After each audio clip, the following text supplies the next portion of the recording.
Welcome and good morning. Today you will be learning about lesson 511, explaining the equivalent fractions rule. Don't worry, it's easier than it sounds. Your lesson objective for today is I can relate the multiplication rule for equivalent fractions to the multiplicative identity property. Let's all say that together. Multiplicative. It's a toughie. Let's start off with some mental math. I want you to list 3 equivalent fractions for each fraction on your whiteboard or on your notebook. Pause the video until you get something written down. No cheating. I'm serious. No just waiting for me to do all the work. That's rude. Okay, so hopefully you're ready. We've worked on equivalent fractions. Here are some, but not all, of the equivalent fractions you could use.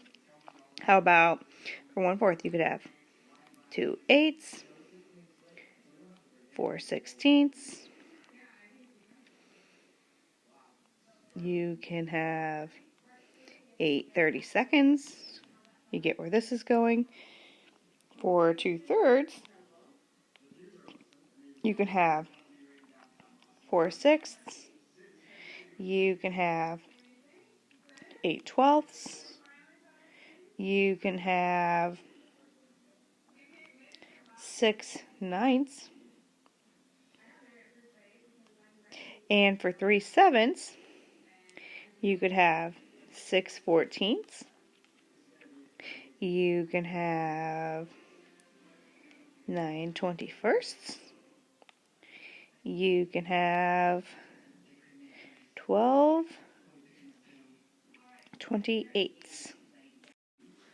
All right, for the math message, I need you to get out your journal. Yeah, you should pause the video if you don't have it right in front of you. And turn your journal to page 184. Before we even start talking, I need you to complete problems A through E. That's all 5 problems right here on the page. It's going to be a lot more helpful if you give it a try before I give it an explanation. Okay, here we go. Before we start, was there anything you guys noticed about the number sentences on this problem? All of them have what? Yep, that's right. They all have 5 in here. Okay, so I would hope that most of you would know that multiplying 5 by a fraction less than 1 will give you a product that's less than 5. But anything more than 1 will give you a product of, that's right, more than 5. So let's go through. On A, I'm multiplying 5 times a fraction less than 1. That makes it less than 5. On B, I'm multiplying it by a mixed number, which means it's more than 1. It's greater than 5. On C, I have 5 times an improper fraction. If I figured that out, that'd be 1 and 1/4. Makes it greater. Now I have 5 times 86/87. It's awfully close to 1, but not quite. Makes it less than 5. Then 5 times 1, duh, that equals 5. Okay, so we already discussed what we noticed about the number sentences in problem 1, that they all had 5. Okay, in general, as we go through it, how did you know whether each product was greater than or less than 5? Well, here's a newsflash. I didn't solve out the problems when I went and solved those problems. All I did was say, hey, multiplying by a fraction less than 1, it's going to be smaller. Greater than 1, it's going to be larger. Simple as that. Here's a quick question for you. Okay, what is 5 multiplied by 1 equal? That's right, equals 5. What's 12 times 1? Yep, it's 12. Here's a hard one. What's 2/3 times 1? Hint still itself, 2/3. What's 6,789 times 1? I hope you realize it's 6,789. Okay, how can we say, hey, anytime you multiply a number by 1 is itself? Guys, that's literally the multiplicative, that really hard word, identity property.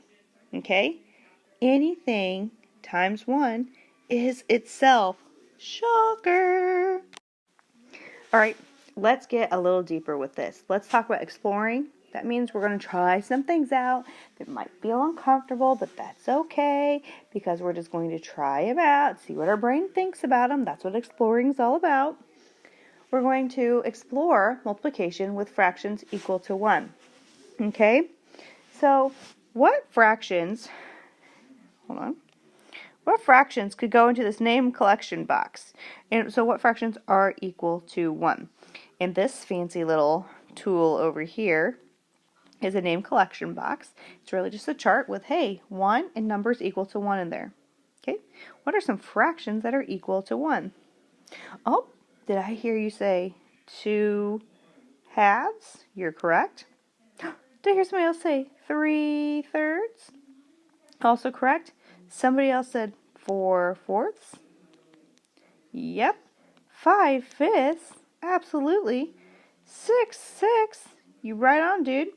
7/7. Wrong. Just kidding. That one's right too.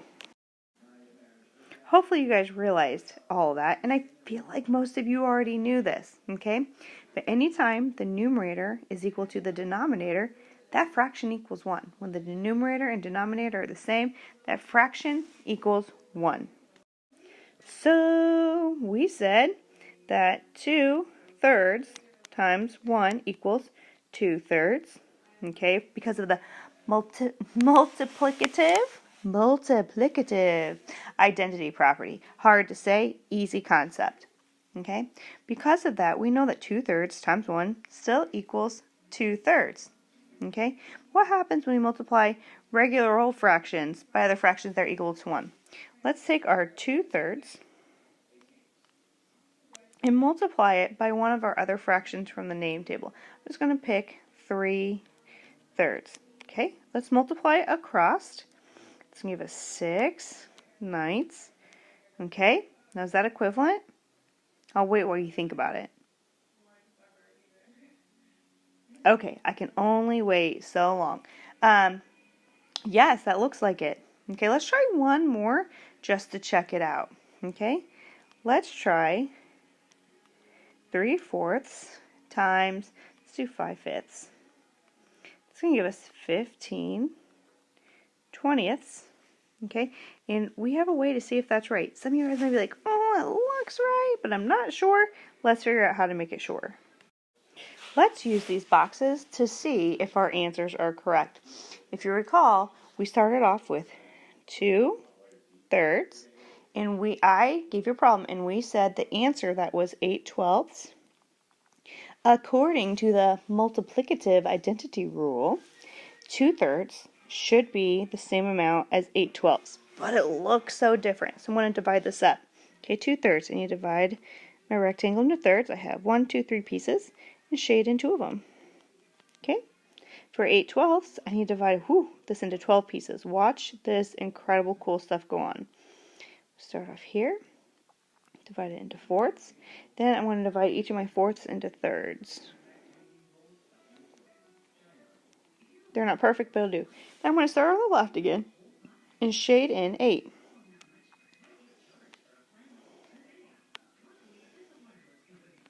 Wow, that was pretty darn close. Let's try our next one.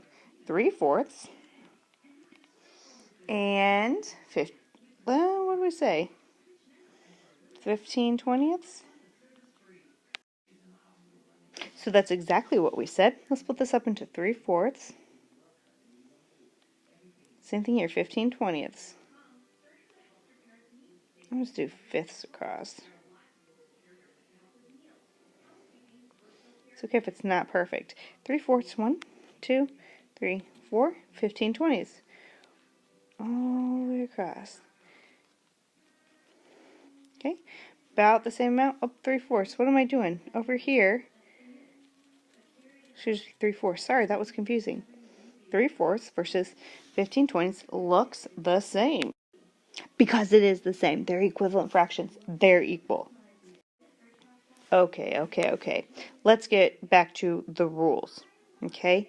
when we are talking, now I'm hoping you guys are going to go back to this slide to check things out and just memorize this stuff because it's going to be a big pain in your butt later.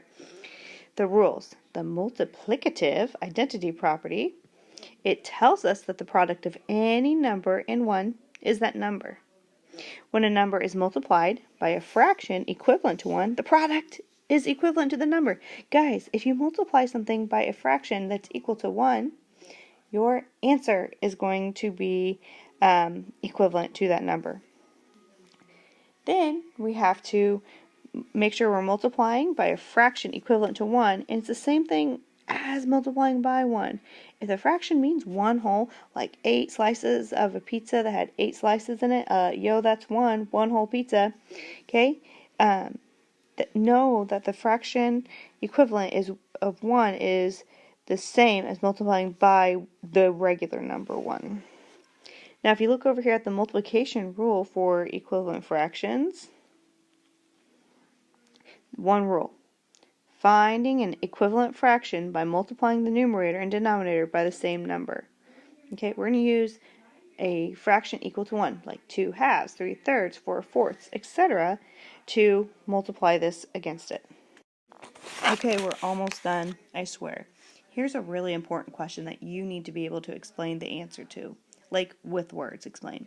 How does the multiplicative identity property help explain the multiplication rule for equivalent fractions? Wow, I bet this is a question you've never thought about before. So why don't you hit pause and take a few minutes to figure it out and write it down. Okay, here is an idea. Hopefully you're working with a partner and you had a chance. Here's a sample answer to this question. Fractions with the same numerator and denominator are fraction names for 1. Check, we already knew that. So if we multiply the numerator and denominator of a fraction by the same number, that's just like multiplying by 1, right? We know that when the numerator and denominator are the same, that is 1 whole. This means that the product is equivalent to the original fraction. Very cool. Now what? What you going to do now? Well, you need to complete the 511. It accidentally says on the top 510, but it's 511 exit slip. Complete HomeLink 511, just put it in the math folder, and finish up your Mystery Math 02. If it's completed, put it in the mystery folder as well. When you complete it before 8:30 tomorrow morning, please make sure it gets in there as well.